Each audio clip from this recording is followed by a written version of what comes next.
name is Emily Kilgore, and I am the Director of Education and Engagement here at the Woodrow Wilson Presidential Library in Stanton, Virginia. We are happy that you have decided to join us in telling the story of what your life was like during the pandemic in our new Quarantine Museum Box program.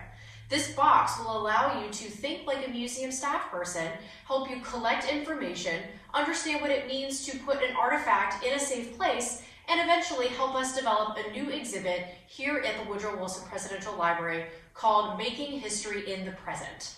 This box will have all of everything you need in it to be able to help you on that journey. We're going to walk through the box today and kind of talk a little more about what it means to think like a museum staff person, and even get a special information session with our curator, Andrew Phillips. Come join me. Your box may contain some information to be able to help you become a museum staff person. Many curators and archivists use these various materials to help them tell a story as they're putting together their exhibits. In your box, you have received some paper, some tissue paper, a plastic sheet, a grid, some pencils, some tags, a booklet all about collections care, and it's all going to be stored in an acid-free box. All of these items are archival quality and are very necessary to make sure that your objects stay nice and safe. When handling an object, it's very important for curators to wear gloves. They're also going to be wrapping their items in a special type of acid-free tissue paper, and then we'll eventually write a special tag about what the object is, maybe where it's from, and any other information they find necessary. Curators are always going to be using pencils, not pens, but in this case, you can use whatever you want, maybe what you have in the house. Let's go talk to Andrew about what it means to actually write a tag and all the information that he may need when he's putting an object together. Hello everybody, I'm Andrew Phillips, the curator of the Woodrow Wilson Presidential Library, and today I'm going to show you how to tag an object. We do this with everything that comes into our museum. Every single donation gets a number, and this not only makes sure that we're able to say exactly where that item came from and who donated it to us, but it's very helpful when we get items that are fairly similar. When they have different numbers, it is incredibly easy to tell them apart. And today, I'm going to be showing you how to do this using this German helmet, donated to us just a couple of years ago.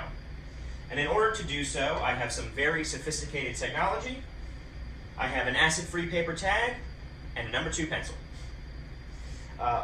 All this really involves is making sure that we associate the correct number with the correct object.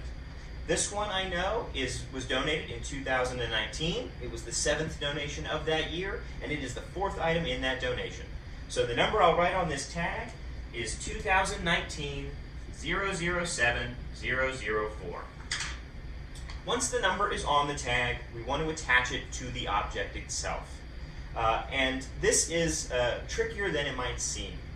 You always want to put the tag on a strong part of the object. If this was a very delicate piece of glass, for instance, I wouldn't attach the tag to a handle or anything else that might possibly break. You want to put as little stress on the object as possible. And so all I'm going to do is take the tag and its little string and loop it right over the spike on the helmet.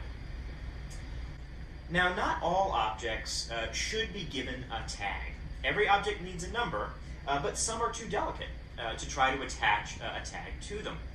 And for a few of those, especially flat and delicate items, we use special mylar little cases. This is a ribbon from when Woodrow Wilson visited in 1912, and it's in pretty good shape, but it's starting to fray a bit. And in order to ensure that it stays nice and stable, we have put it in this lovely little mylar case. And in order to make sure that it has the right number, we have added a little sticker to the back where we write the number on.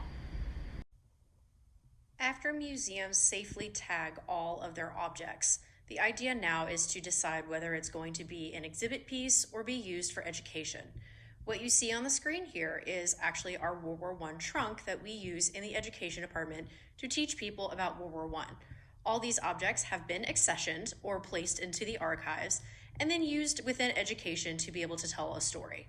Let's take a closer look at some of the items and see if you can decide what these artifacts are.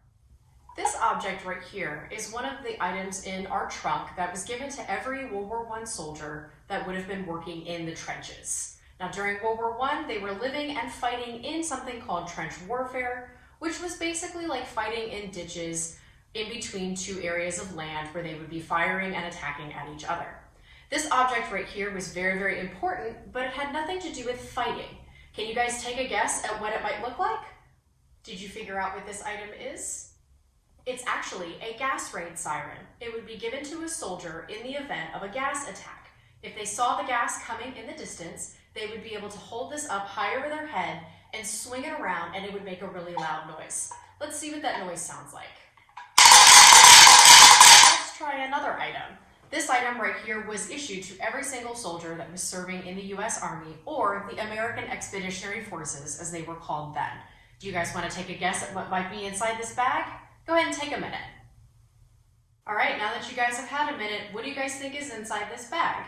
It's actually a gas mask, and I'm going to put the bag on and take out the mask so you guys can have a closer look.